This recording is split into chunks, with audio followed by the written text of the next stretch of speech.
সবার সঙ্গে কাজ করার সুযোগ হয়েছে। সিলেট শহরে নতুন পত্রিকা বেরিয়েছে, আর আমার মনে হয় এটা কি সৌভাগ্য বলবো যে সব নতুন পত্রিকার স্টার্টিং টিমে কাজ করার সুযোগ আমার হয়েছে পারি।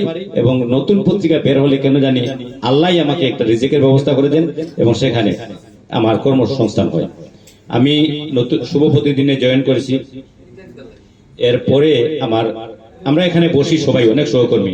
আমার এখানে আছেন আহমদ মারুফ, উনি প্রতিদিনের বাংলাদেশের সিলেটের ব্যুরো প্রধান। ইয়াহিয়া ফজল কালের কণ্ঠের ব্যুরো প্রধান। আমার ফয়সাল আমিন ইনকিলাবের ব্যুরো প্রধান। শফিক আহমদ শফি নিউ নেশনের ব্যুরো প্রধান। জনকণ্ঠের ভোরের ডাকের এম এ হান্নান ভোরের ডাকের ব্যুরো প্রধান। এভাবে আমরা কয়েকজন এখানে বসি। তো এই সুবাদে নানা ভালোবাসায় শিখত হয়েছি। কিন্তু আসাদ শুরু থেকে আমাকে বলছিল যে ভাই এটা কিছু আপনার জন্য করতে চাই। তাহলে আসাদের ভালোবাসা আমার প্রতি অন্যরকম, কারণ তার আব্বার সঙ্গে আমার যে সম্পর্ক ছিল আমি দেখেছি যে একজন আদর্শবান মানুষের সন্তান সে, এবং সে কারণে তার কাজগুলোকে ভালো লাগে। যে কোনো সময় আমি তাকে এই কাজে আমি তার পাশে থাকার চেষ্টা করি, পরামর্শ দিয়ে হোক আর যে কোনো কিছু দিয়ে হোক। তো আজকে আসাদের সুযোগে আসাদে আয়োজন করেছেন, এজন্য আসাদকে ধন্যবাদ জানাই। আরো অনেকেই উপস্থিত হয়েছেন। নূর আহমদ সিলেটের ডাকের এখানে আছেন। আমি ফয়সল আহমদ, যিনি একজন ব্যাংকার, তার ব্যাংক ফেলে মায়ের টানে এখানে চলে এসেছেন, আমি তার প্রতি কৃতজ্ঞতা জানাচ্ছি।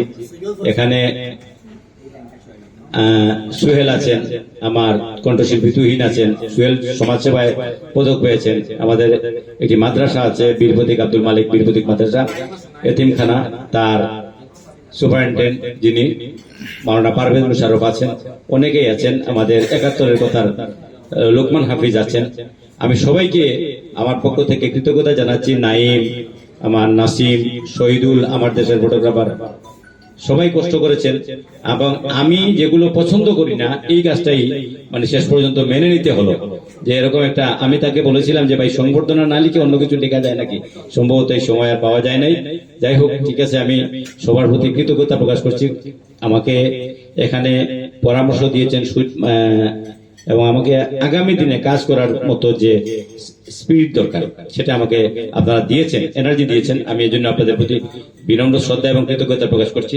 বিশেষ করে আফতাব ভাই অনেক ব্যস্ত মানুষ, অনেক ব্যস্ততায় ছিলেন, উনিও এসেছেন। ডক্টর মুস্তাক আহমদ সাহেব, আর আমার এক ছোট ভাই ইসা তালুকদার, সে এই অনুষ্ঠানটি উপস্থাপনা করেছে। নাইমকে, সবাইকে শুভেচ্ছা জানাচ্ছি, ধন্যবাদ জানাচ্ছি, কৃতজ্ঞতা জানাচ্ছি। আমি আমাদের অনুষ্ঠানের আজকের শেষ পর্যায়ে আমি সকলের কাছে দোয়া চাই যে অন্ততপক্ষে যে সাংবাদিকতা করে বাকি জীবনটা কাটাতে চাই, পিছনের জীবন কাটিয়ে এসেছি, সেই সাংবাদিকতার জীবনে আমি যে কয়জন মানুষের খুব বেশি ভালোবাসা পাই, তার মধ্যে এখানে আমার আহবাব মোস্তফা খান তার ভালোবাসার কথা প্রকাশ করে দিয়েছে। দৈনিক জালালাবাদের যুগ্ম বার্তা সম্পাদক, এখানে হুমায়ুন কবির লিটন, সে তো তার মানে সব কাজেই আমাকে রাখে, আমিও আমার সব কাজে তাকে সম্পৃক্ত রাখতে চাই। এটা ক্রিয়েটিভ মানুষ, সিলেটের পর্যটনকে নিয়ে অনেক কাজ করে। আমার শুভ প্রতিদিনের তারেক, এনটিভির মাল্টিমিডিয়া রিপোর্টার, আমি বলবো যে এই ছোট ভাইটাকে পেয়ে আমি মানে অনেকটা নির্ভার অফিসে। এবং আরো যারা সহকর্মী পেয়েছি, এখানে আমাদের সাদিকুর রহমান চৌধুরী দিনকালের ব্যুরো প্রধান আমাদের সঙ্গে কাজ করেন। আমাদের আরো আছেন, নাসিম আছেন, তারপরে মিলন আছেন। তাদের সহযোগিতা আমি না পেলে হয়তো এই অল্প দিনে সবকিছু সাজাতে পারতাম না।